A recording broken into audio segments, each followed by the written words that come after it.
Hey everyone, I'm rather incoherent, and today I want to do something a little bit weird. I just want to do a quick video that I find amusing. I want to see what the most degenerate, non-taboo level 0 deck in the game is. It's definitely going to be a Mandy Thompson deck. I'm not trying to build a deck that does any abusive infinite things, because generally I don't view infinites as even playing the game. I view them as breaking the game and ruining your own experience. What I want to see is the most oppressively strong level 0 deck you can make, and it's going to be a Mandy Thompson deck. He's hurt by the taboo list even more than Rex. Rex's ability gets limited to once per turn, but a lot of times he was only using his ability once per turn anyway, and the second time he would use it isn't really something he can capitalize on. With Mandy Thompson, she gets taxed 8 experience, also known as she doesn't even have it at level 0, for Mr. Rook. And most of the stuff she was doing in Rogue got banned. But if we're not tabooed, we're not even going to play Mystic anymore. We're going to switch back to Rogue and start doing crazy stuff. But the first thing we're doing, the very first thing we're doing, is taking in the thick of it, because there are a couple of myriad level 1 cards that are going in this deck every single time. One of them is Segment of Onyx. The other one is 3 Aces, and we're going to need Double or Nothing. Because Double or Nothing, 3 Aces is just downright degenerate, and you know what, so is Segment of Onyx. But since we're using Double or Nothing, we probably want to have a deduction in the deck. It's hard to imagine we're not running Reception, and I believe 3 Aces is practiced, isn't it? It is, for some godforsaken reason. Thanks for looking out for Seekers when you were designing that card.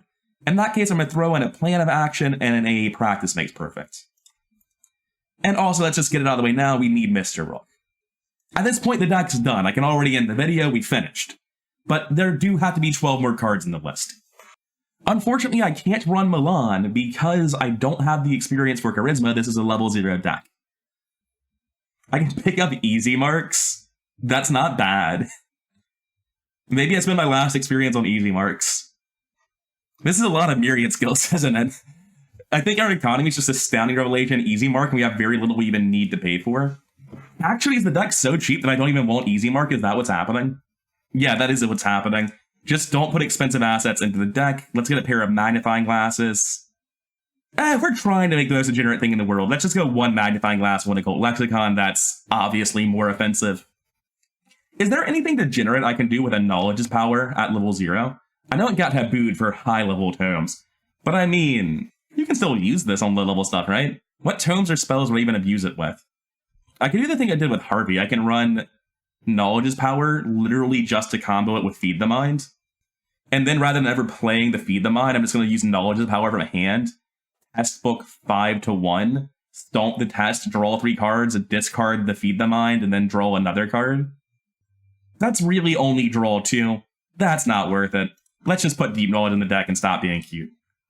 Oh, yeah, Faustian Bargain. I mean, maybe economy is not really necessary, but I can just give that to my teammates. We probably should find a 1 experience card, though, if I'm not running the easy marks. Counter Espionage is funny. I have the money with the Faustian Bargains to use it. Oh, it's Untabooed Pathfinder. That's what it is. There we go. That costs 1 experience? That's wild. That's crazy. Why is that a thing?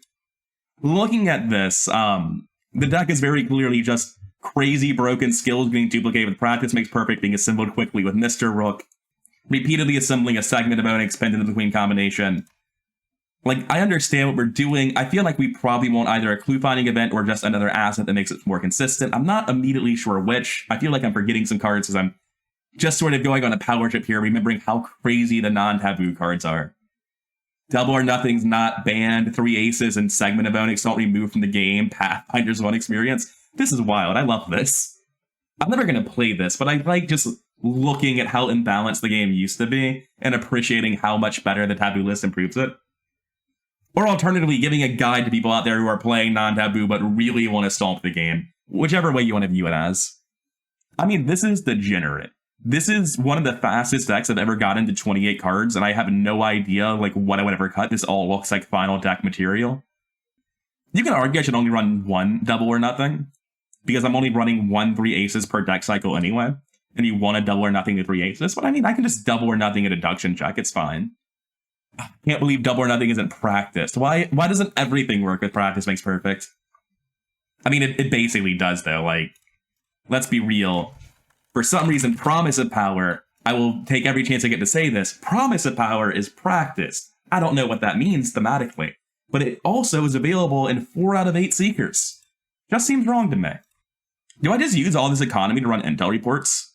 Is that what I do? Is this the best clue finding event I can run? With 3 aces, my hand actually probably explodes in size whenever the 3 aces goes off, and I can then use extensive research at a very little cost. I don't think I need extensive research to stomp the clue game, though. I've already got double or nothing deduction, practice makes perfect, a very high cycle deck that gets this all out immediately. Infinite pendant of the queen, because without Taboo, all pendant of the queen is infinite pendant of the queen. Oh, it's shortcut. There we go. That's the card that should be in the deck. Oh, man. It's gross. I expected this video to be a little bit longer before I settle on what I thought was the most broken stuff, but these are all just final deck cards. Like, I look at this and there's not a single card. I'm like, oh, that's unusual. They're just cards. I'm like, these shouldn't be in the deck. Why is this allowed?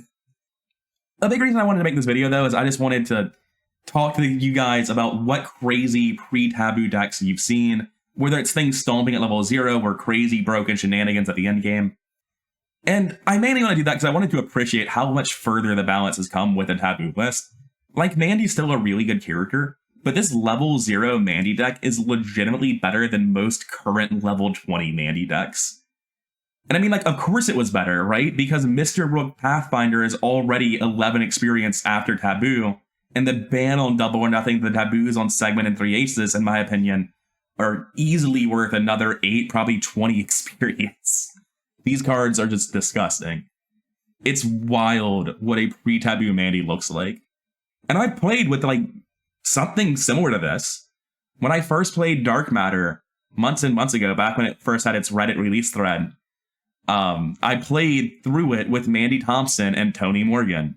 I wanted to play it two-fisted. I didn't want to play Mandy Thompson for my tabletop group because I thought she'd be oppressively strong and make the game less fun for everyone. And I wanted to try out Tony Morgan because I was interested in him.